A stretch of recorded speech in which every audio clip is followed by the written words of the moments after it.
I think in those first few games, just being able to close out quarters better, especially the fourth. We really had a great opportunity in front of us. Had a lot of leads throughout the games this series, and when you give teams opportunities to stick around and make it a possession game, they have two of the best in the game at closing games. So that kind of bit us when it came down to it. I think it'll start, training camp, off season, like watching film, what style of pace we want to play. The energy that we put in defensively, we have to put that same energy offensively. Passing, cutting, making extra plays, just being on time with stuff, and it has to become habits for us.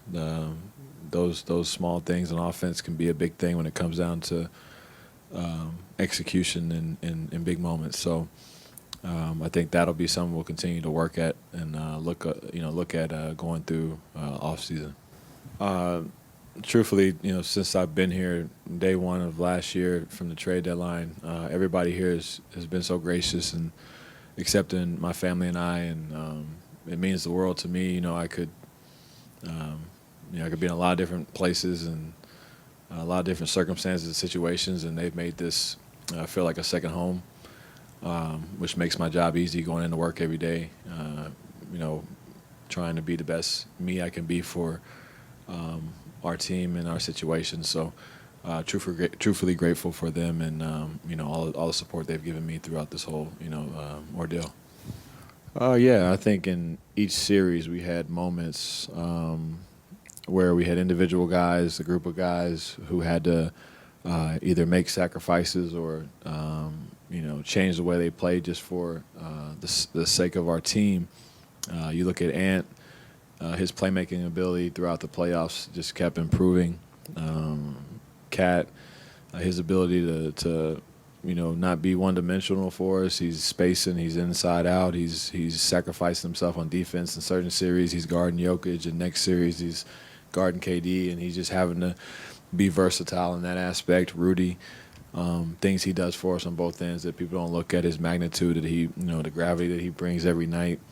Jaden, he's a guy that doesn't get any credit, for actually what he does and brings to our team on a nightly basis, and see him just continually grow as an offensive player.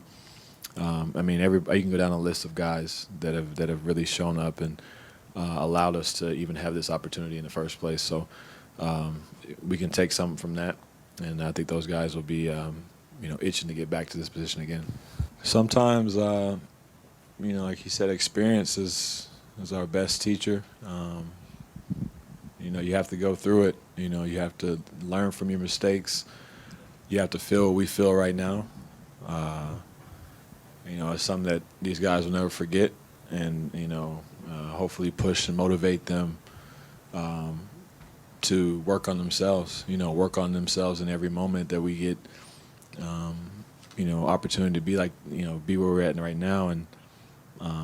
I think the guys just, we all want to be better, and mental toughness is something that it's not easy to just attain and get overnight. But like I said, those lessons will help you.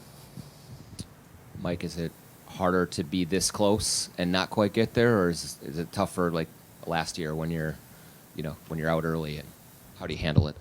No, this is way tougher, because. I feel like we were right there. I felt like, early in the series that we had a couple games that we let slip that could have really turned this series, and we could be looking at things a lot different right now. So it's really frustrating, but these things don't happen by chance. It's part of the journey for a lot of us, and. We're meant to be here, and we have to learn from it. I think a lot of it is our mentality for this situation. We have to once again believe that this isn't our ceiling. This is steps towards our goal. Ultimate goal is to be a championship team, and we made strides. We did. We really did. We had opportunities. and the West isn't going to get easier. Next year it'll be a much tougher road, but we have now felt as a group playing against a team like Dallas what a championship level team is playing and how high a level you have to play at, sense of urgency you have to have, and hopefully that's something that we hang on to going into the off season to get us prepared for the long run back here. You got to try to find a way to improve on that. Whether that's schematically or how we play our personnel and units that we have that we run out there together. Experiment with small ball lineups or whatever it is to make us attack differently. In different cases and different teams. So we just have to, like I said, continually just grow from the experience of this and try to figure out, how we can be effective or how we can put just as much energy as we do on the defensive end and put that on the offensive end at times to match the team's aggressiveness or try to figure out how to, ways to get over that hump so we're not relying on one end of the floor. There's a lot of room to improve, and I think a lot of it has to do with just us being able to make simple basketball plays as a group, not just one or two guys or three guys out there, but all five, being able to be have multiple facets to their game as far as driving, kicking, pushing the ball, making good decisions when you have the ball. I think that turnovers have been a real problem for us in the past, and tonight I don't think we did much better, but we've had a lot of games where our offense would be really good if we just got a shot up, so I think all that has some part to play in it, and something that we can all get better at.